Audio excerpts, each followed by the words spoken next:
Hello my dear student friends. इस tutorial में हम सूजन हरबोला जो कि आईसीएसई बोर्ड की जो मैग्नोलिया की बुक है उसका एक लेसन है। देखिए, सूजन तो नाम हो गया है ना, एक लड़के का नाम है। और हरबोला हम उसे कहते हैं जो कि अब तो बहुत कम हो गए, नहीं पहले जो पक्षी होते हैं, बर्ड्स होते हैं, तो उनकी जो आवाज़ें होती हैं उनकी नकल करके ये एंटरटेनमेंट भी करते थे और साथ में इन्हें पैसा भी मिल जाता था, लोग खुशी खुशी इन्हें दे देते थे। तो कुछ शौक के लिए, कुछ एंटरटेनमेंट के लिए, कुछ अपनी कमाई के लिए इस तरह का किया करते थे। तो सूजन नाम का लड़का यहाँ पे एक हरबोला के रूप में यहाँ पे दिखाया गया है। और इसके जो राइटर हैं स्टोरी के, बहुत ही फेमस भारतीय फिल्म जगत के, दुनिया के भी हम कह सकते हैं कि बहुत ही बड़े फिल्म मेकर रहे हैं और ये राइटर भी थे। और इन्हें भारत के तो दो सबसे बड़े अवार्ड जो फिल्म मेकर के रूप में जो फिल्म जगत में मिलता है, 1984 में, 85 में बल्कि, उन्हें दादा साहब फाल्के अवार्ड मिला था। और 1992 में उन्हें भारत का सबसे बड़ा सिविलियन अवार्ड भारत रत्न मिला। और इंटरनेशनल अवार्ड्स भी काफ़ी मिले हैं।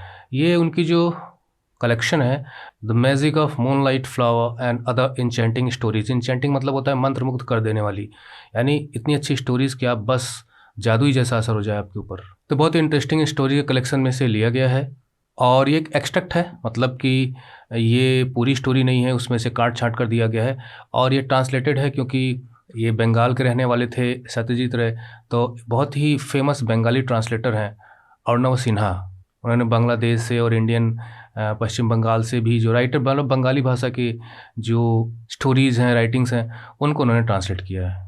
तो चलिए हम स्टोरी स्टार्ट करते हैं। और आपको मालूम है कि इसका जो भी मैटर है वो आपको हमारी वेबसाइट पे मिल जाएगा। कोई दिक्कत हो तो आप हमें कांटेक्ट कर सकते हो, हम आपको नंबर दे के रखते हैं, वीडियो डिस्क्रिप्शन में भी आपको डिटेल मिल जाएगा।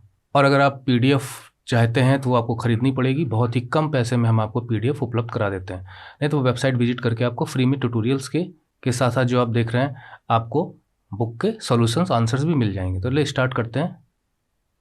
There was a drumstick tree. एक सहजन का पेड़ था जो सूजन के घर के पीछे वाली जो ज़मीन का हिस्सा था वहाँ पर था। वहाँ पे रॉबिन बर्ड रहा करता था। मैं यहाँ पे काफ़ी बर्ड्स के नाम आएंगे, उन सब की मैं कोशिश करूँगा कि आपको पिक दिखाता रहूँ जिससे आप पहचानते रहें उनको। तो रॉबिन पक्षी होता है, आपने देखा भी होगा। और जब सूजन 8 साल का था तो उसने रॉबिन पक्षी की आवाज़ को सुना। मतलब पक्षी आवाज़ करते रहते हैं, आप भी सुनते रहते हैं, पर आपने वो नहीं किया होगा जो यहाँ किया भी होगा। जैसे कुकू वगैरह है, कोयल वगैरह की आवाज़ें तो निकाली होंगी, कभी कभी कौवे की भी काँव काँव निकाली होगी। लेकिन ये जो था ना, ये बहुत ही इंटरेस्टेड था इन सब चीज़ों में।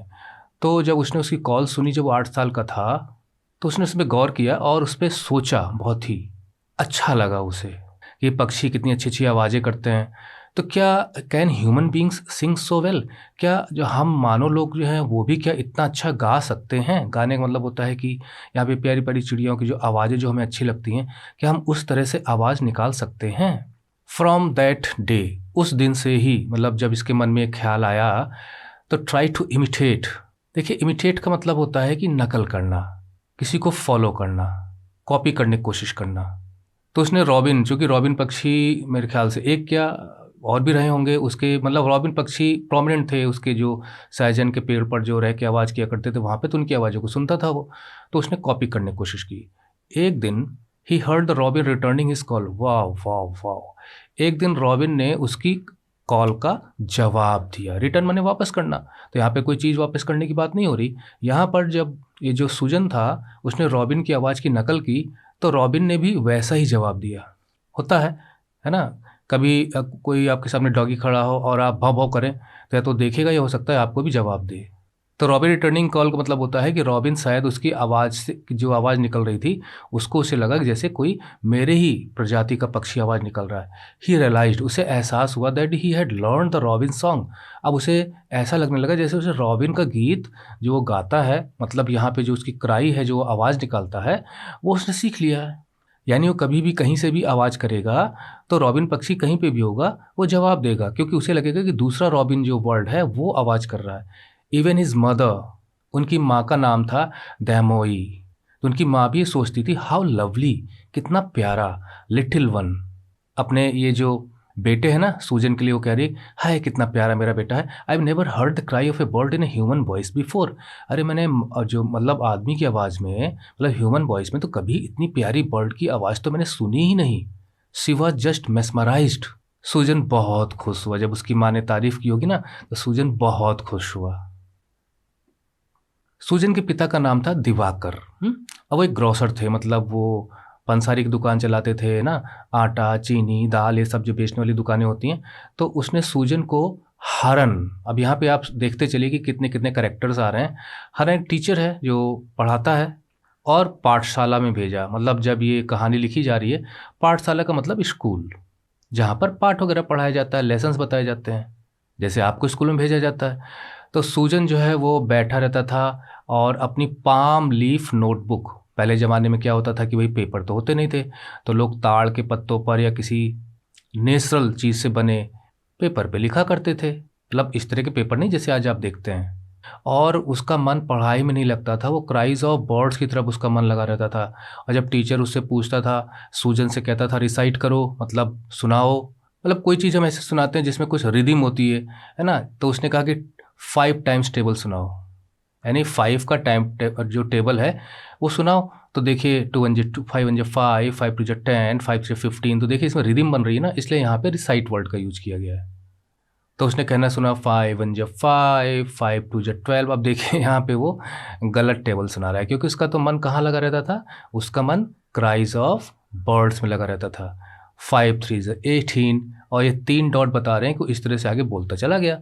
The teacher boxed his years, तो उसके जो कान थे उसके जमा दिया उसके पास एक तमाचा या कुछ, और उसे एक कोने में खड़ा कर दिया, पनिशमेंट दे दिया।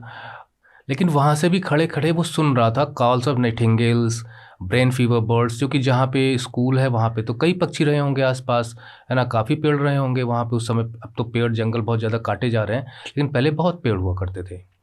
आज जब रूरल एरियाज़ में जाएंगे तो आपको इसी तरह का नज़ारा देखने को मिलेगा। लेकिन जो जो सूजन था उसके घर के पीछे जो था वो रॉबिन बर्ड ही प्रोमिनेंट था वहाँ पे।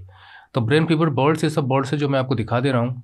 यानी जो यहाँ पे बर्ड्स यूज हुए मैं उनको थोड़ा सा अलग से कलर कर दे। नाइटिंगेल्स हैं, ब्रेन फीवर बर्ड्स हैं, है ना, कॉमरेंट्स हैं, है ना, ये जल का पक्षी है। तो उनकी आवाज़ों को सुनता रहता था। एंड वेटेड ईगरली, और ये इंतज़ार करता रहता था बड़ी उत्सुकता से, बहुत मतलब उससे बेचैनी से इंतज़ार करता रहता था कि कब मैं यहाँ से छूटूं और कब मैं इनकी नकल करना शुरू करूं आफ्टर स्कूल, स्कूल ख़त्म होने के बाद। अब क्लास में तो कर नहीं सकता था। मैं सूजन लर्न वेरी लिटिल, तो सूजन जो है पाठशाला में, स्कूल में बहुत कुछ सीख नहीं पाया, और 3 साल तक वो उस स्कूल में रहा उसके बावजूद भी। तो हरन जो उनका टीचर था वो दिवाकर की दुकान पे उसको लेके गया। भाई दिन में दिवाकर दुकान पे रहा होगा। उससे कहा even the gods won't be able to give your son an education, यहाँ तक कि ये तो इतना मतलब लापरवाह है या पढ़ने लिखने में ध्यान नहीं देता है कि ईश्वर भी, भगवान भी इसको कुछ नहीं सिखा सकते। मतलब पूरी तरह से उसने सरेंडर कर दिया कि इस बच्चे को कुछ नहीं सिखाया जा सकता। I suggest that you withdraw him from the school, बल्कि मैं तो ये कहूँगा, सलाह दूंगा, एडवाइस करूँगा कि तुम इसे विड्रॉ कर लो, मतलब निकाल लो, स्कूल से निकाल लो।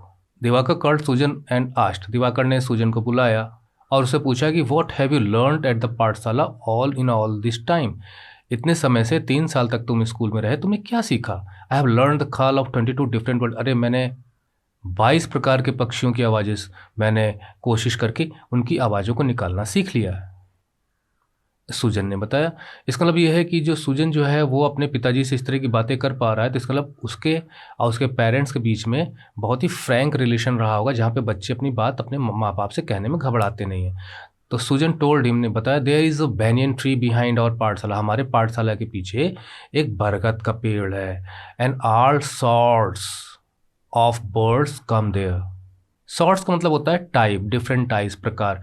अब वहाँ पे कई प्रकार के पक्षी वहाँ पर आते हैं। अब समझ में आया ना, वहाँ पे बैनियन ट्री था, और आप जानते हैं बरगद का पेड़ तो बहुत बड़े बड़े होते हैं और बहुत घना होता है, तो वहाँ तो बहुत सारे पक्षी होते हैं।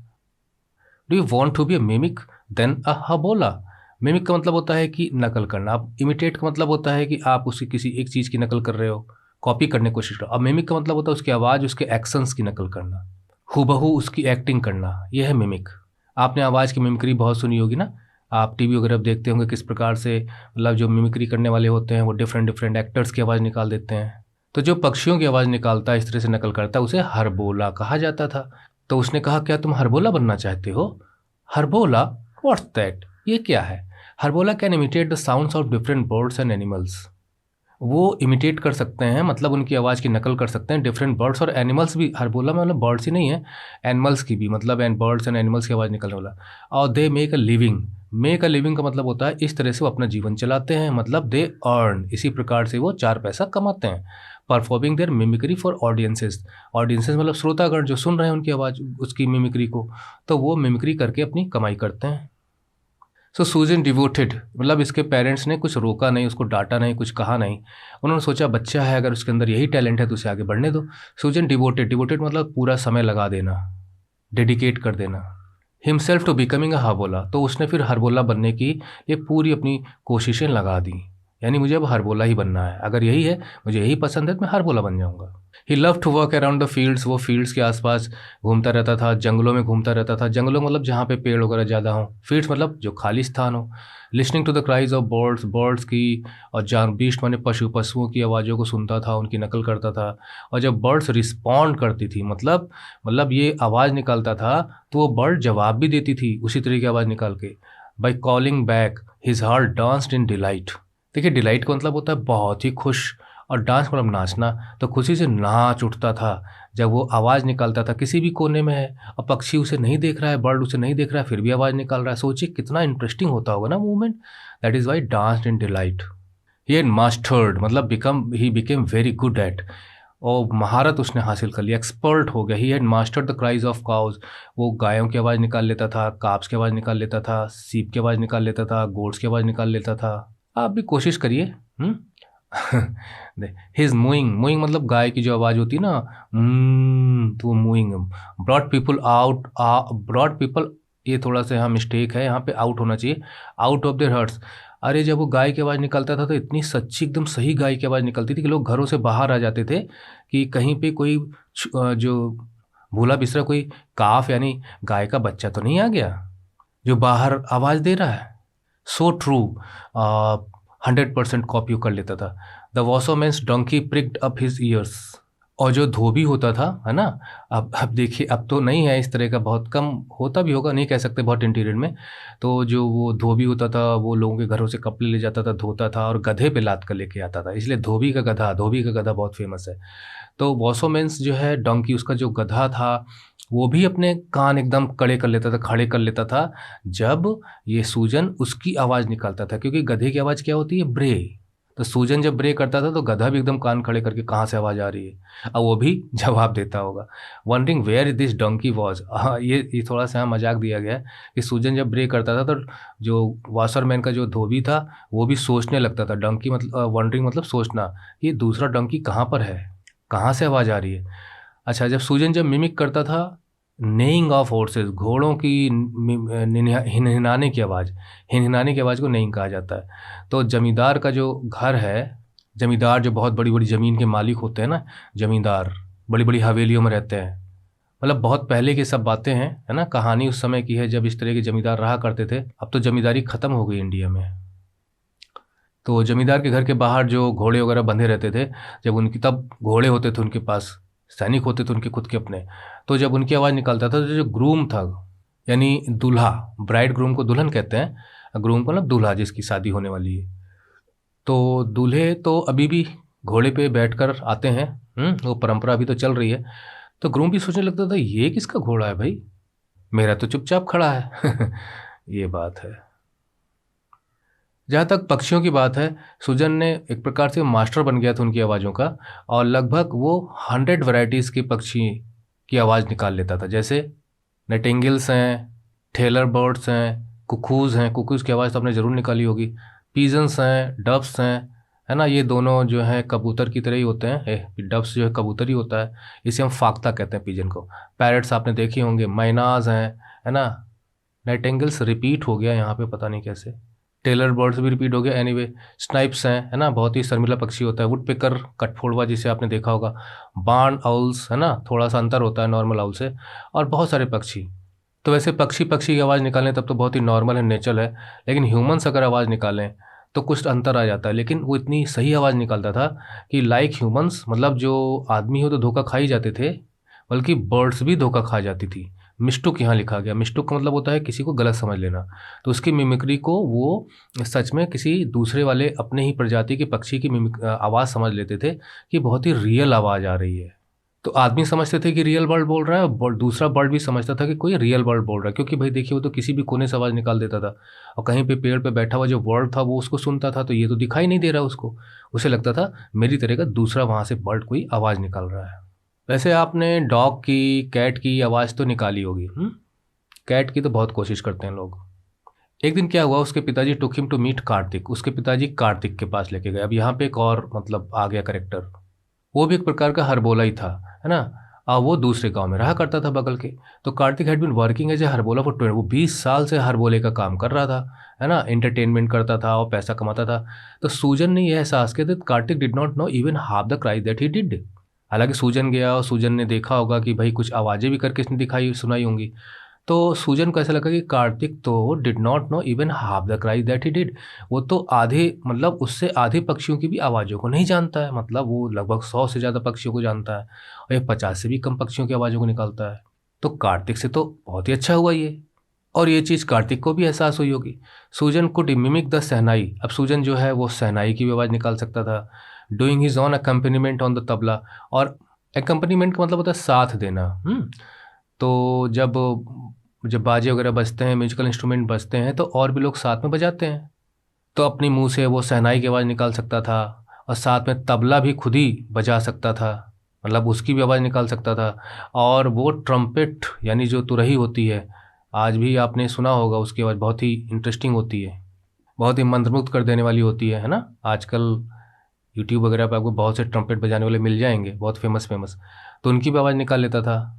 और यही नहीं, नाचने वालों की जो एंकलेट्स होती थी, यानी जिसे हम पायल कहते हैं, उसकी भी आवाज़ छम छम के निकाल लेता था। कार्तिक तो भौंचक्का रह गया, मतलब वेरी सरप्राइज्ड, एस्टोनिश्ड कि सूजन इतनी सारी आवाज़ निकाल लेता है। सूजन की जो स्किल थी, उसका जो कौशल था, जो उसका जो हुनर था, जो उसकी क्वालिटी थी, जो चीज़ वो जानता था, उस पर वो बहुत एस्टोनिश्ड हुआ। लेकिन वही देखिए, कार्तिक भी हर बोला, और उससे कहीं बढ़कर हर बोला भी बच्चा ही है ये है।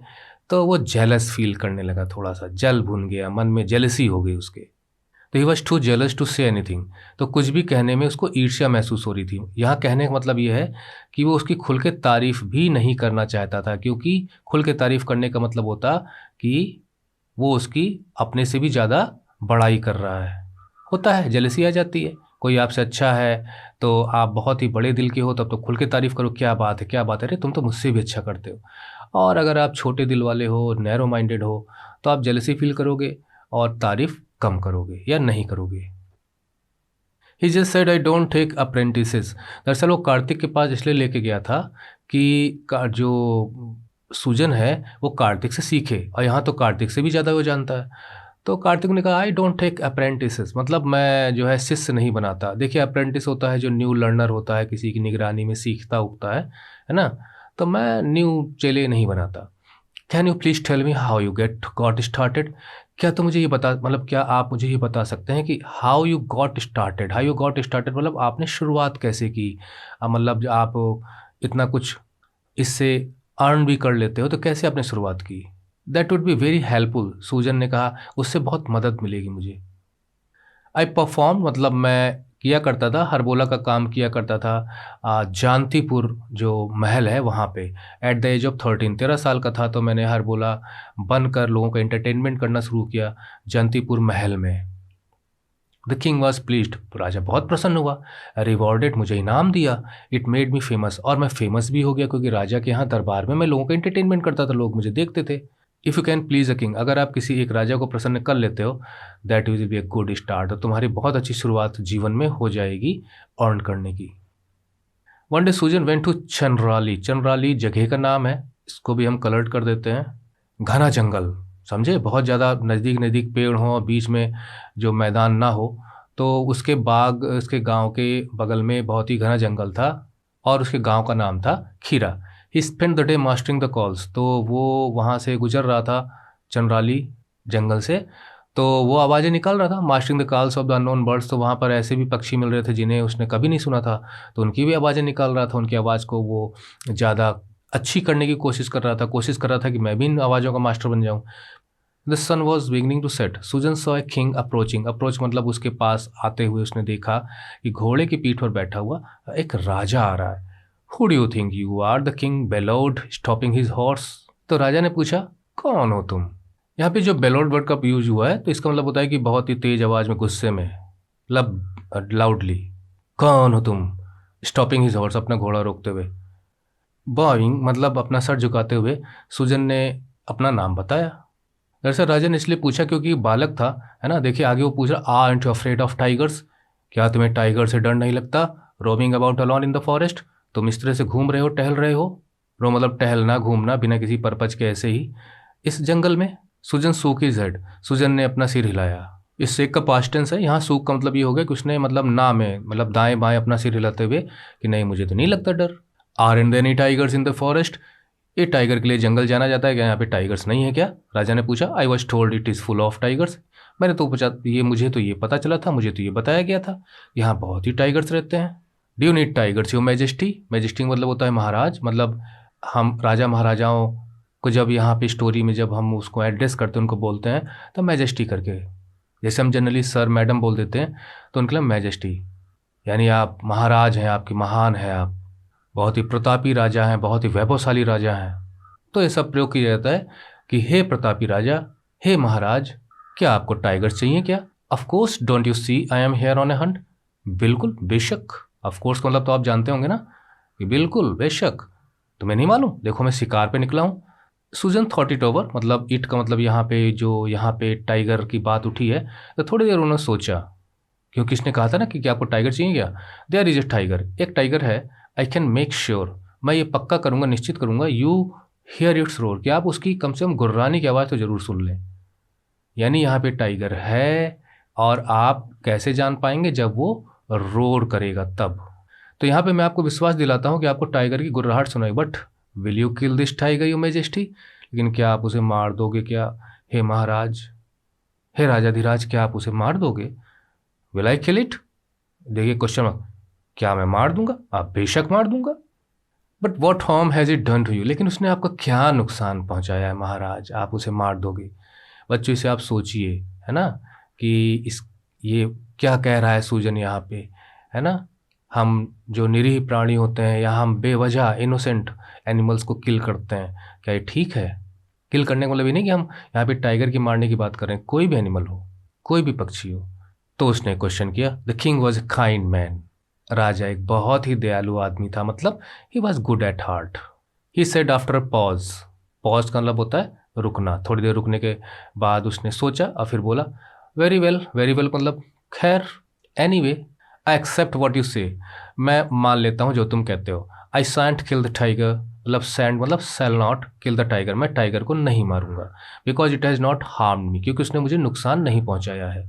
But where is the proof that it exists, लेकिन सबूत कहाँ है कि वो है यहाँ पे जंगल में, साबित करो।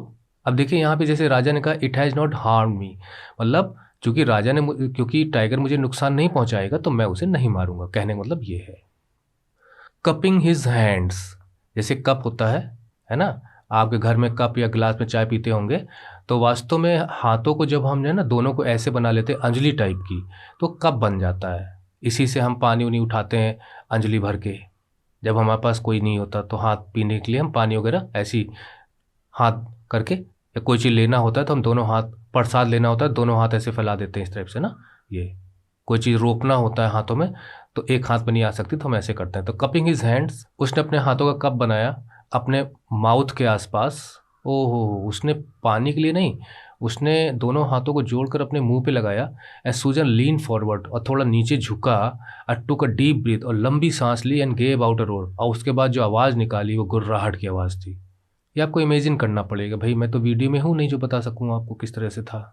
तो उसने अपने मुंह पे आवाज़ निकाली, नीचे झुका, और फिर ऊपर उठते हुए घुर्राते हुए आवाज़ निकाली। इन अ फ्लैश, पल भर में ही, झटके में ही, इन दैट वेरी मोमेंट, अचानक कोई चीज़ आती है, गुजरती है, चली जाती है हमारे आसपास से, वो है फ्लैश, जैसे बिजली का कड़कना।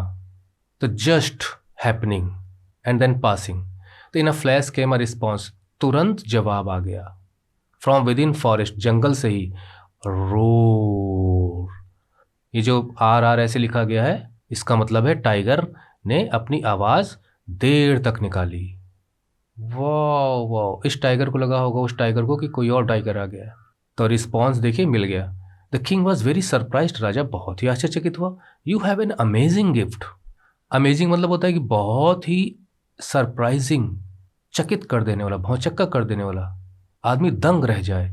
और गिफ्ट का मतलब यहाँ पे है उपहार, पर ये उपहार नहीं है, यहाँ पे गिफ्ट का मतलब है टैलेंट। तुम्हारे पास ईश्वर ने एक बहुत ही स्किलफुल टैलेंट दिया है कि तुम आवाज़ें निकाल सकते हो एनिमल्स एंड बर्ड्स की।